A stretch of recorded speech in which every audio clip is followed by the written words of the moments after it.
सदन जिस प्रकार से मेरे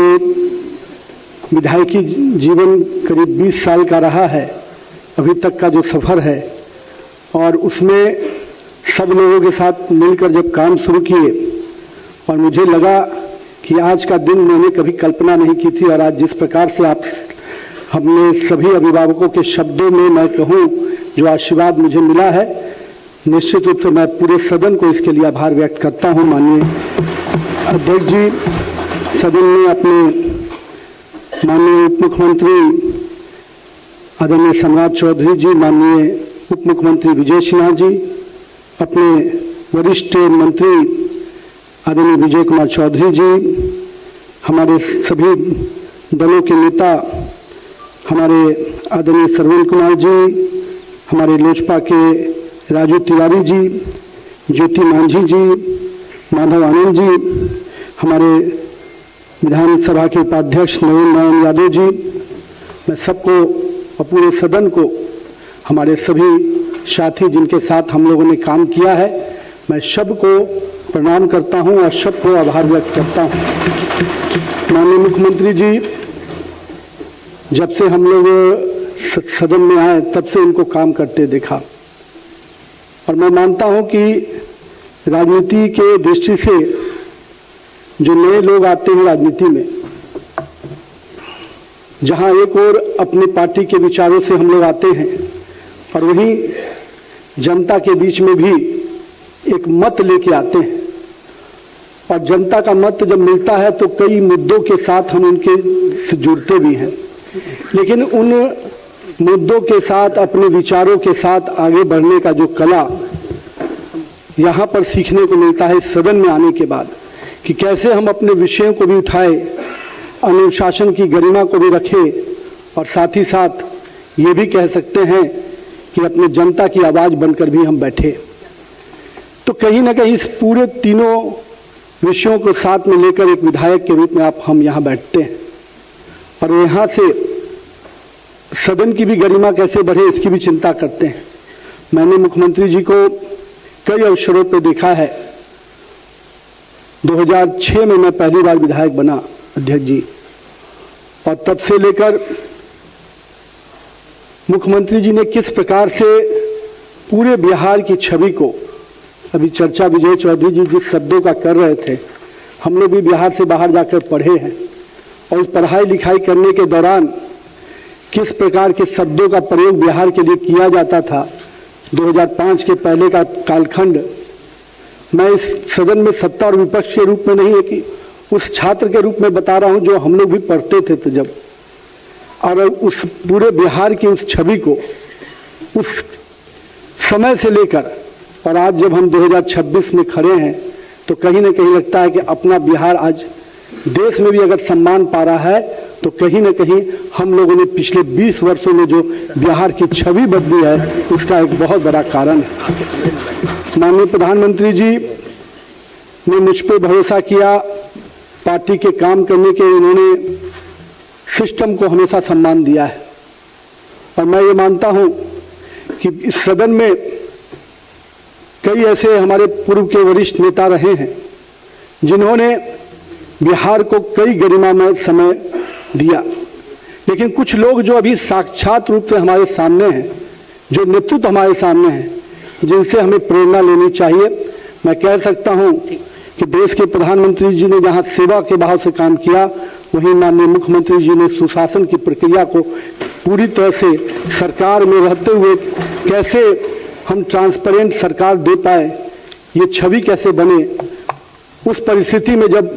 बिहार निकल कर आया था और आज जिस परिस्थिति में हम बैठे हैं, मुझे लगता है यहाँ पर बैठे हुए सभी सदस्यों के लिए ये अपने आप में एक ऐसा नेतृत्व है जिससे हम सबको प्रेरणा लेने की हमेशा जरूरत रहेगी। ये सदन मेरे पिताजी के मृत्यु के बाद मैं भी सदन का सदस्य बना, और मैं एक बात कई अवसरों पर कहता हूँ अध्यक्ष जी, मैं भी नहीं जानता था जब राजनीति में नहीं आया था कि एक व्यक्ति समाज में कितना बड़ा स्थान पा लेता है राजनीति में आने के बाद। जो भाव से जनता उसको देखती है, मैंने अपने पिताजी के जीवन को उसमें देखा कि लोग मेरे हाथों को पकड़ के मिलते थे, रोने लगते थे, तो मुझे लगता था कि मेरे पिताजी हैं, सामने वाला व्यक्ति क्यों इतना भावनात्मक हो रहा है। मैं नहीं जानता था कि उसकी भावना किस प्रकार से जुड़ी है, लेकिन मुझे लगा कि मैंने पिछले 20 वर्षों में हमेशा ये ध्यान रखा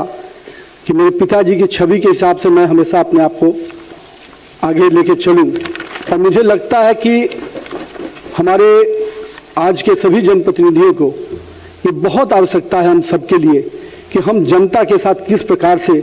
उस लगाव के साथ जुड़े, उस भावना के साथ जुड़े, ताकि जब हम नहीं भी रहे, हम जब हमारे काम की बातें हों उस समय भी हमारे प्रति उनकी वही भावना रहे। तो नहीं, हमारे राजनीति में एक सही रूप से सफलता तब मिलेगी जब हमारे नहीं रहने पर भी लोग उस रूप से हमें याद करेंगे। साथ ही साथ सदन की हर छोटी बड़ी घटनाओं का से मैंने भी बहुत कुछ सीखा है। हम लोगों ने सदन में सरकार में रहते हुए सरकार के विषयों को कैसे उठाया जाए, कैसे अपना काम विधायक के रूप में कराया जाए, और साथ में विपक्ष में भी रहे तो विपक्ष की भी जो गरिमा होती है उस गरिमा के साथ कैसे काम किया जाए। दोनों ही समय में हम लोगों ने काम करने का मौका मिला और मैं मानता हूं कि मेरे राजनीतिक जीवन में इस सदन का कामकाज को देखकर बहुत कुछ सीखने का मौका मिला है। तो ये अपने आप में एक ऐसा स्थान है जहां देश में, विश्व में लोकतंत्र का इतिहास कहते हैं कि व्यवसायी इतिहास में लोकतंत्र की जननी कहा जाता है बिहार, और उस लोकतंत्र की जननी में इस विधानसभा का बहुत बड़ा हमेशा योगदान रहा है और रहेगा। और हम सब कोई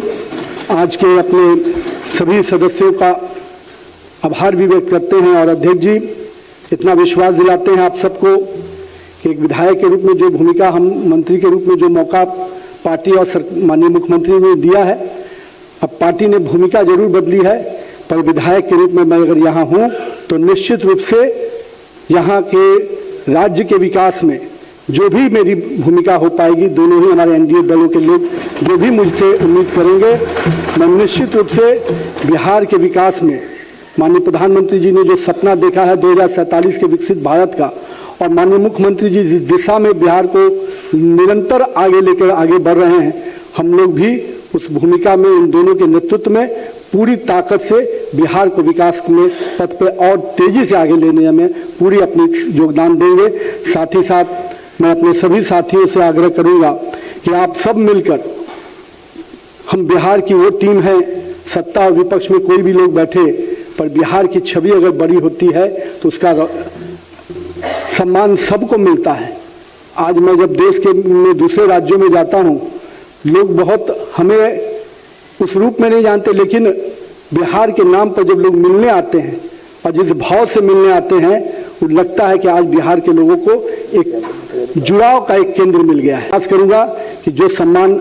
आपने दिया है, जो सम्मान पार्टी ने दिया है, उससे बिहार में देश भर में रह रहे सभी बिहार के लोगों को मैं जोड़कर निश्चित रूप से बिहार एक गर्व का विषय बने, बिहार एक सम्मान का विषय बने, और हम अपने पुराने गौरवशाली इतिहास को पुनः